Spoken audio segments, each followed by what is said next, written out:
for the reminder, computer of how. Okay, I will, just for any of you that were losing track, I will re-record that today. So you will still have that portion of the lecture. It'll just be separate. Okay, so that is transcription factors. Excellent question with the enhancers, why they're upstream. Basically, they're just away from the promoter so that you just have sort of more regulation of turning that on that's farther away. So just a little bit more control. Control by distance, basically. Okay, so those are transcription factors. And I want to remind you again, the reason we say transcription factors are so important, vital, is because some of these other methods of gene regulation that we'll talk about are not used by every single gene, but every single gene uses transcription factors. So that's why they are most important. All right. Are there any questions about transcription factors before we move on? You feel okay? All right. If you have questions, type them in. Okay, this is also just another video. I'm not going to show it because I want to move on, but you have the PowerPoint, and I do encourage you to watch it when you have the time. And same here, I'm going to go ahead just for sake of time, but this question was, what would be the action of a transcription factor that functions as an activator?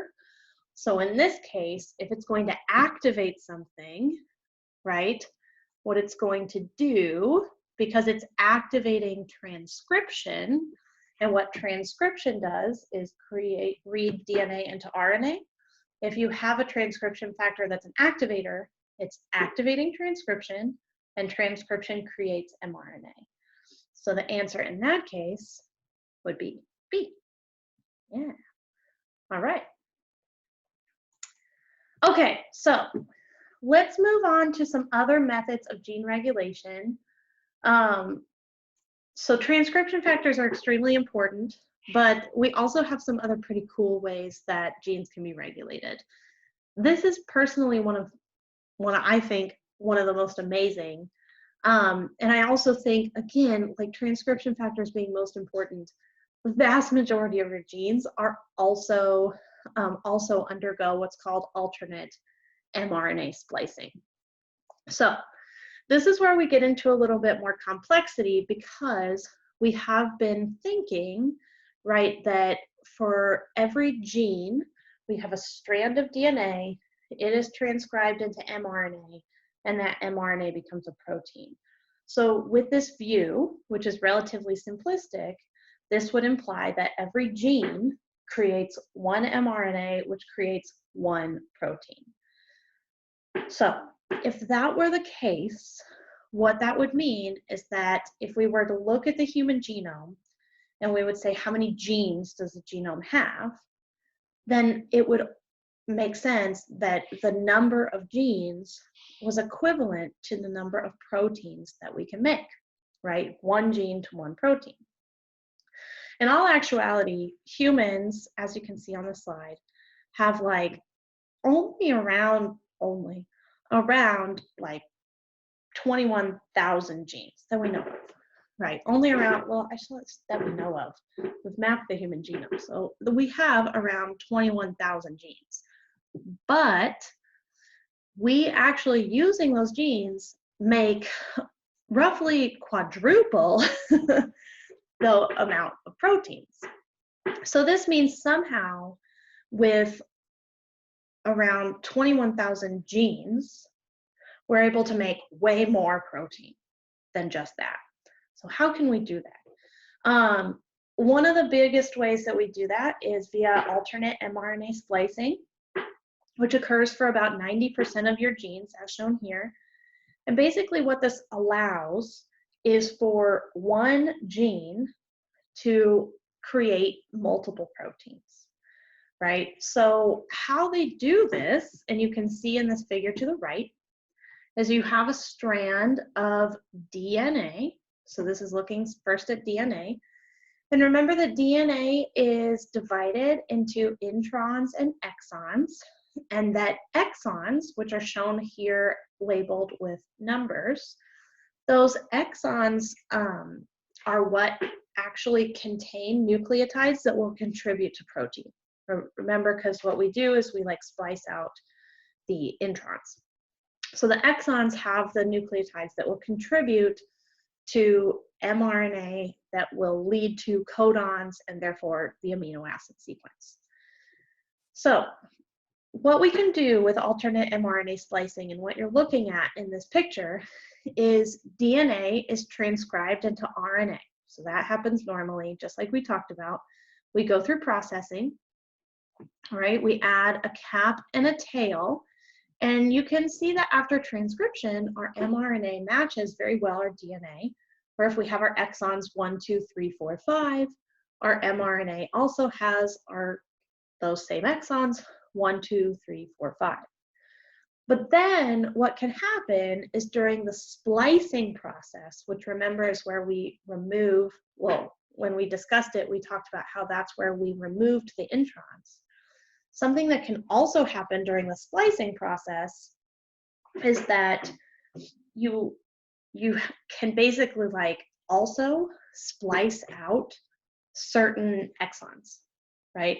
So for example, if we have this fragment of DNA that has 5 exons, we go through splicing, maybe one of our processed mRNAs contains the exons 1, 2, 3, 5, and not the 4th exon, right? 1, 2, 3, 5.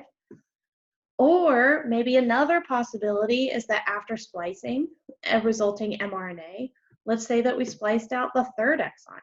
So another possibility here is that we have an mRNA with the exons 1, 2, 4, 5, right? So this is just showing 2 possibilities, but what this should tell you is that for this fragment of DNA, this gene, because we have 5 exons, we go through transcription and generate a pre-mRNA, right? But when we have that pre-mRNA, depending on how many exons we have present, we can splice that mRNA and process it, and that can give us a huge variety of different processed mRNAs. So this is just 2 examples, right? Taking 5 exons, and if we could have, you know, this one with 1, 2, 3, 5, or we could splice it to have 1, 2, 4, 5, or we could splice it to have 2, 3, 5, right? It gives you so many possibilities for the resulting mRNA. So this is how we can get one gene, right? Because remember, it's the exons in the gene that matters. This is how we can get one gene and a combination of exons to result in lots of combinations of codons. So lots of possibilities.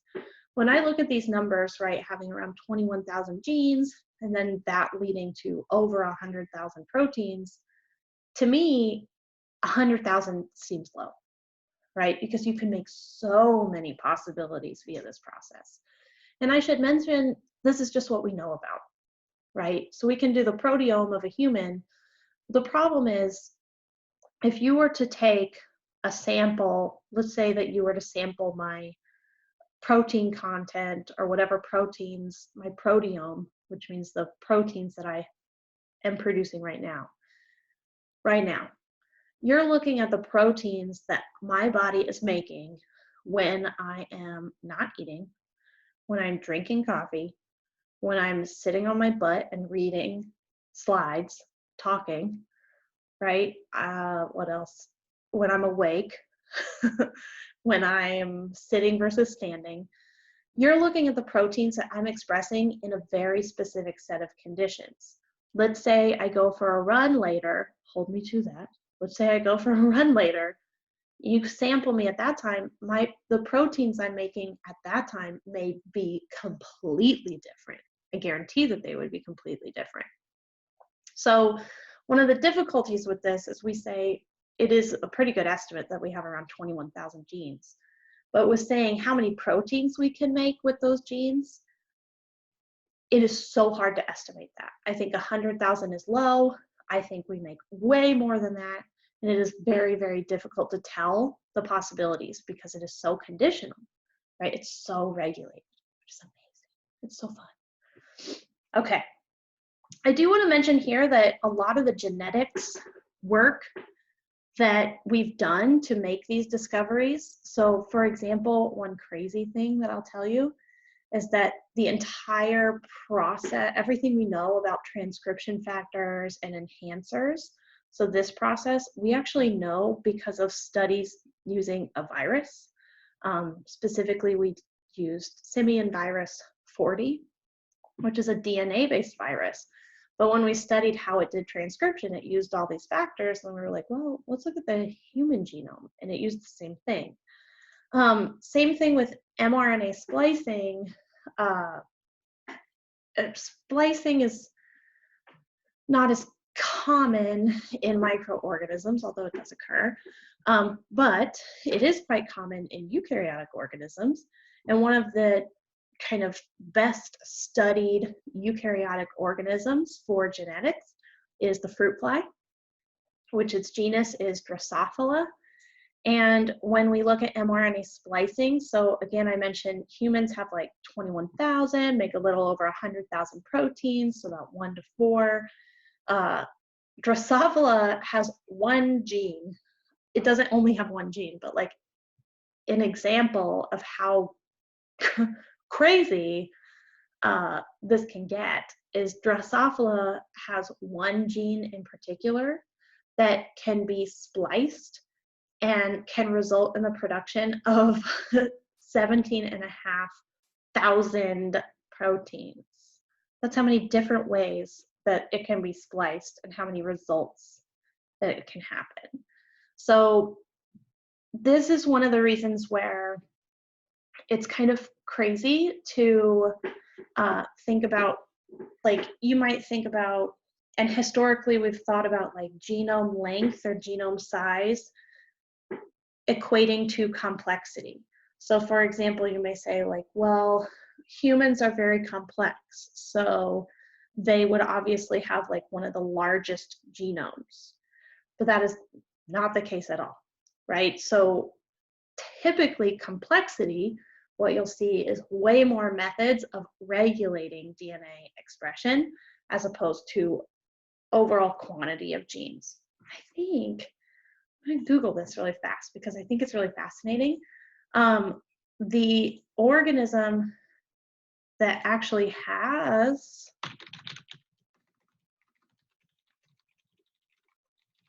is a plant. I think it's like a Japanese plant. Yeah, Paris japonica is a Japanese plant, and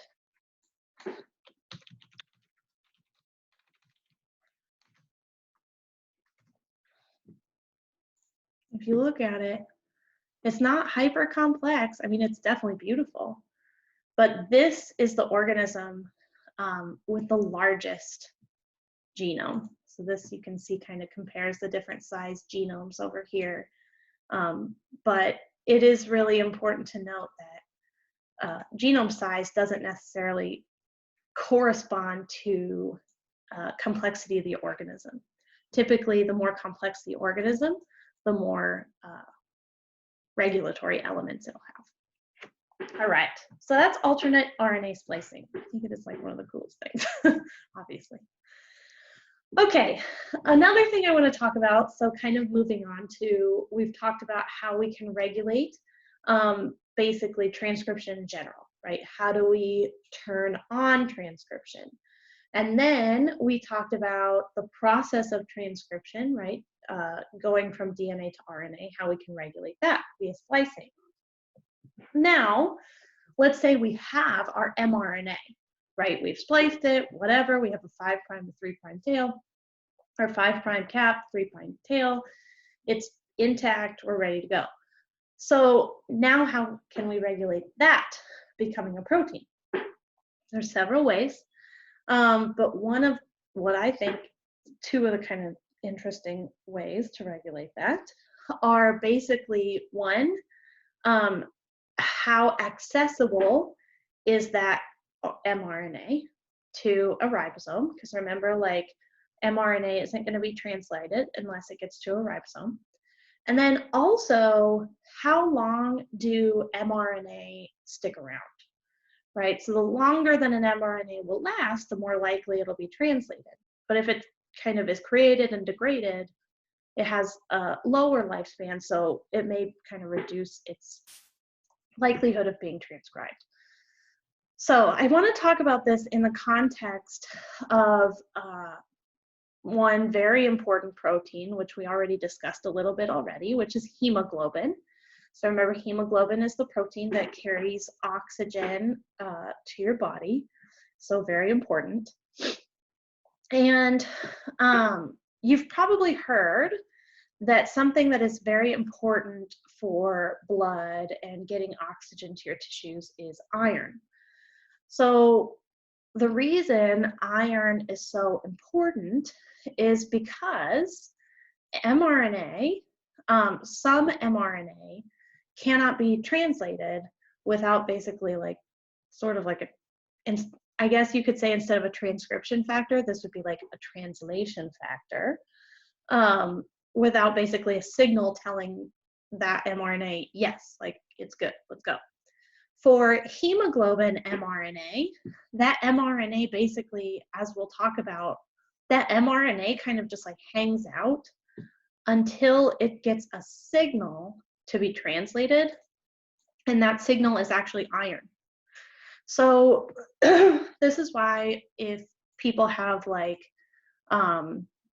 anemia or in some way anemic, there's a lot of different varieties of anemia, but typically this means that for whatever reason, or I guess in general, anemia means that for whatever reason, you're not able to get a lot of oxygen to your tissues.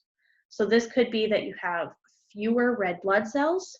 This could be that the red blood cells you have are misshapen, so carry less hemoglobin.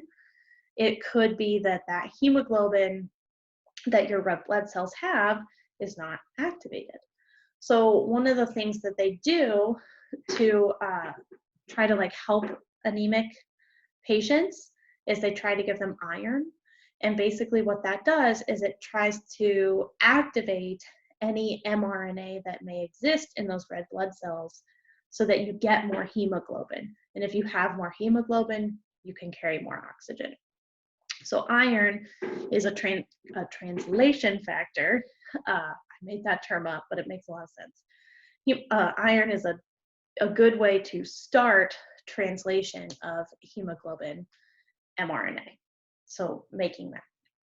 Okay, so that's like saying mRNA, that hemoglobin mRNA is hanging around until it's activated.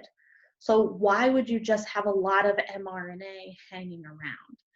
To be honest, that is usually not the case, right? Typically, you can see kind of here, typically the lifespan of mRNA is relatively short, so prokaryotic mRNA is extremely short-lived. Eukaryotic mRNA, it can last, this is hours to weeks, maybe used many times. That's technically not a long time, right? So you have to think about it with this, right? Is that you do want the ability to basically change the proteins you're making anytime, right? So I want the ability to, with zero notice, switch from drinking coffee to drinking a protein shake, right? And have no effect on my body, right? I want to be able to metabolize coffee and immediately start drinking a protein shake and metabolize that protein shake. Coffee versus a protein shake requires a whole different set of proteins to metabolize it, right? So that is a drastic switch in what my body can do. And then what if I want to drink more coffee? I want to switch back, right? Your body has to be able to react to those quick changes, but the only way it can do that is by basically controlling when genes are turned on or off. So that is why transcription factors are kind of our best way to regulate, right? We're basically not even going to create mRNA unless we need it. I'm drinking coffee, so therefore all the metabolic proteins for coffee are made only when I'm drinking it. I switch to a protein shake, those genes are turned off. All of the genes for drinking a protein shake are turned on. So it's really fast. What can happen, and the reason that this is a really interesting method of regulating genes, but not the most effective, is that if you create, so go through transcription and have an mRNA, right? If that mRNA is hanging around, if it associates with the ribosome, it's gonna make a protein, right? So it's not necessarily as easy to stop translation if you already have that mRNA. So for prokaryotes, the reason their mRNA is short-lived is because let's say they're making mRNA to metabolize the sugar lactose. If you're like E. coli, you know, that's maybe present in the gut. But let's say that that E. coli gets out of your body, you know how that happens, and all of a sudden it's in like your toilet, and there's not a whole lot of lactose around, but it still needs to survive. And E. coli needs to be able to do that switch in like a minute, right?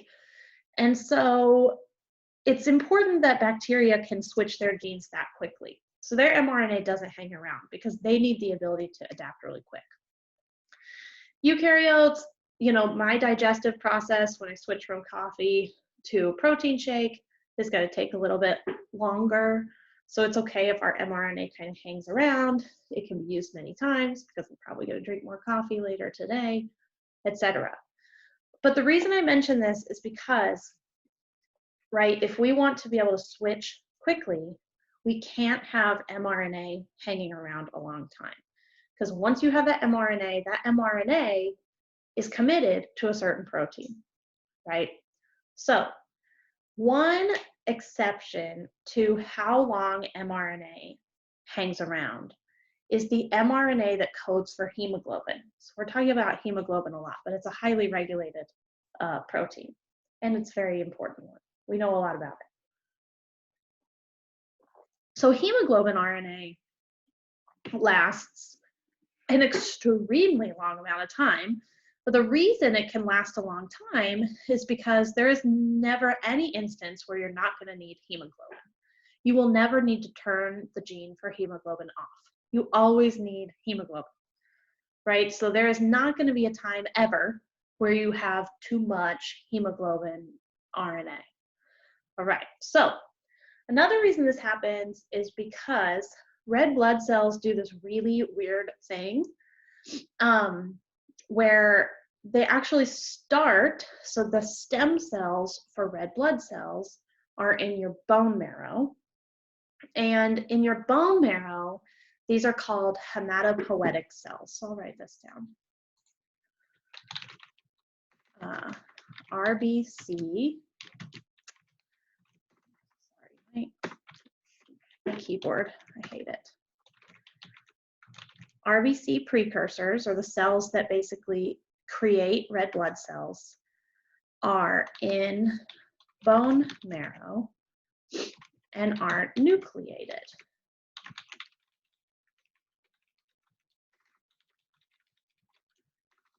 Okay, so those red blood cell precursors are in the red blood marrow, are in the bone marrow, and these are called hematopoietic cells. All right, hematopoietic cells. Those are in your bone marrow, and they're going to create, hemato means blood. So they're going to create your blood cells. But what happens when these red blood cell precursors leave the bone marrow and enter the periphery of the body is they actually do what's called nuclear expulsion, which is one of my favorite terms in all of science. I think it is super wild. But basically what they do is they spit out their nucleus and all of its contents. So this means that if you look at red blood cells, and maybe you've heard this before, red blood cells are the only cell in your body that do not contain a nucleus. Their precursors did. right? So when they were hanging out in the bone marrow, they did have a nucleus, which is really important because in order to create mRNA, you have to have DNA. And if you're going to ask, right, you should say, okay, well, if a red blood cell doesn't have DNA, how is it going to make protein? And the answer to that is that basically a red blood cell, when it is a hematopoietic cell, makes all of the mRNA it's ever going to need before it pukes out its nucleus, or spits out its nucleus, I should say. So it has to make all of the mRNA it's ever going to need before it undergoes nuclear expulsion and spits out its DNA. So then you have a red blood cell that doesn't have a nucleus, but what that cell does contain is a ton of mRNA. Again, all of the mRNA it's ever going to need to make protein. So this includes all of the mRNA that it's ever going to need to create hemoglobin. So now you can kind of understand why you would need iron to kind of tell that hemoglobin to be translated. Because as any red blood cell, it's going to have just like a stockpile of hemoglobin mRNA, and it's kind of just going to make it as it needs it. But if you add iron, it's going to say, oh, I do need this. I'm going to make a bunch of it. So in that case, hemoglobin mRNA only lasts about as, or it lasts a long time, which is about as long as a red blood cell. Red blood cells last about a month. So that means that the mRNA in a red blood cell is also going to last about a month. Once a red blood cell runs out of mRNA, can't really do hemoglobin anymore, it will be processed by the body, filtered out, recycled, basically. Or well, its components will be recycled into new bodily material. But that's really important. So I always mention that because that's another way you can regulate proteins. So you could have a cell, for example, a red blood cell, and its job is to create hemoglobin, but it basically, you need to be able to turn the mRNA on to create protein, and you only want to make as much mRNA as a cell is going to need. And for red blood cells, because they don't have the option to basically have transcription factors, because they don't have DNA, they basically have to, as stem cells, create all of the mRNA they're ever going to need, and then turn on that mRNA as it's needed later. So those are extreme circumstances, not to say that they are the only examples in the body, but those are kind of like extreme circumstances for both mRNA accessibility and lifespan. All right, which I think is so cool. Okay, so are there any questions about mRNA accessibility or lifespan? Not yet. Okay, so let's talk a little bit about non-coding RNAs, just briefly. Okay, so let's say, again, we have our DNA, we regulate that with transcription factors, but then it becomes mRNA, and then via alternate splicing, we can create a million different types of mRNA, and then via accessibility and activation of that, we can basically regulate when mRNA is going to become protein. Okay. There are also other ways that we can regulate when an mRNA is going to be turned into protein. Basically, we can say, let's say we do have a red blood cell, and that red blood cell created all of the mRNA it's ever going to need, but it's bad, right? We don't want that red blood cell to basically transcribe bad hemoglobin. So we basically want to inactivate or destroy that mRNA, okay? So we also have the option to do that. So that's the role of what we call non-coding RNAs, or ncRNA. We have a bunch of different types of non-coding RNAs. We have what's called microRNA or miRNA. We have small interfering RNA or siRNA. We also have small nucleolar RNA, which are going to help kind of regulate, obviously, the transcription and translation that occurs for ribosomes, so in the nucleolus. But you can see all of these things, basically what they do is do I have a slide of this? Okay, good. Is they can regulate, it says translation, yes, but they result in what's called RNA degradation. In modification, that's kind of true. But really, as we'll find about, if you have a strand of mRNA, remember RNA is single-stranded. So basically what these non-coding RNAs do, they're called non-coding because they don't code for protein. But they're RNA, so they're single-stranded. So let's say we have a strand of mRNA and it's ready to be read by a ribosome. What we can do to basically turn it off or inactivate it is we can have another RNA strand that's complementary, and it basically binds. And all of a sudden you've made your mRNA double-stranded, and now it cannot be read by a ribosome. So we'll look at that on the next slide. But first, I had a question. So question, what kind of protein do red blood cell mRNAs encode for? And what would it need to make? So that's an excellent question. Primarily, the proteins that a red blood cell are going to need to make are going to be hemoglobin, primarily hemoglobin. So we can kind of pop back over here. It needs to make hemoglobin.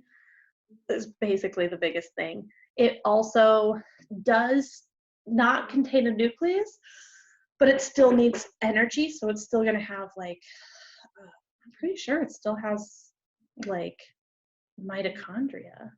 Let me look that up.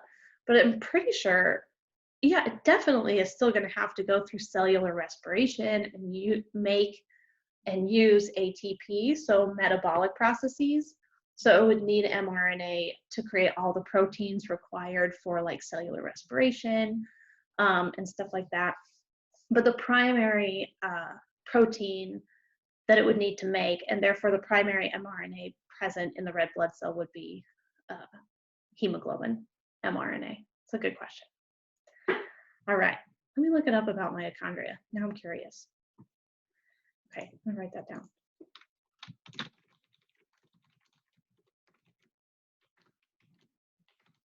All right.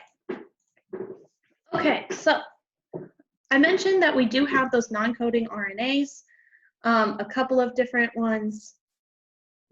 Can everybody still see my screen? It said that it paused my sharing. Okay, seems to still be sharing. Okay, thank you. I don't know why it gave me that notice. Okay, so these small non-coding RNAs I mentioned because they're single-stranded. What can happen is basically if you have your, let's see, let's show where the mRNA, okay. So your mRNA is pink in this picture. So this is the mRNA that you have created through transcription. So you took DNA and you made mRNA, you processed it. So you have mRNA that is ready to associate with a ribosome, okay? So what can happen with those non-coding RNAs is, remember, in order for an mRNA to be recognized by a ribosome, it has to be single-stranded. And so what happens with a non-coding RNA, such as a microRNA, which is miRNA, is that you would have this microRNA, which is complementary to your mRNA, and it would basically bind your mRNA and make your mRNA double-stranded. So there's two things that this would do. One, some mRNA or microRNAs or silencing RNAs would basically, like a silencing RNA would basically bind to your mRNA and prevent translation, which is shown in 4. But some microRNAs, when they bind, that signals to the body that they need to be destroyed. So you can see with 3, what would happen is if a microRNA bound to your mRNA, it would lead to destruction of the mRNA. regardless if you have a non-coding RNA bind to your mRNA, it's not going to be translated. So you can see here, this is what's used to silence a lot of genes in labs. It's going to degrade your RNA so that it's not going to be translated. It's basically just a way for, if you've gone as far as to have that mRNA, a way for you to say, we're not going to make protein, right? So stop it at one of the last places we can stop it. Okay, we have reached time, which is actually a pretty good place to stop. When we come back on Tuesday, we will continue our talk about gene regulation. We have more slides because we're going to go into mutation, but we will definitely finish this lecture on Tuesday. So we'll finish this lecture on Tuesday, and then on Thursday, we'll start talking about cellular respiration. We'll talk about that for a couple of weeks. And yeah, and I'll give you more information, kind of how the class is going to progress as well, upcoming exams and the final and stuff like that. I'll have more information for you regarding that. But yeah, if you have any questions, please, please, please, please reach out. That is extremely important. Reach out at any time. And yeah.